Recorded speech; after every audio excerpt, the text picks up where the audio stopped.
when Bing first introduced tabletop railway in 1922, they imagined a small little oval that would sit on your table.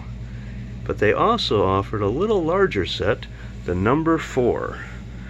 Quite an elaborate layout considering this is a clockwork.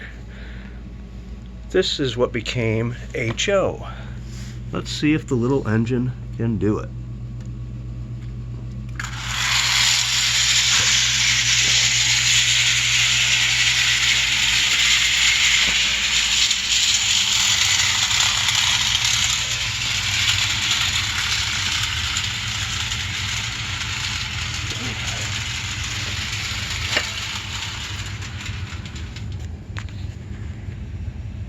Okay, let's do it one more time.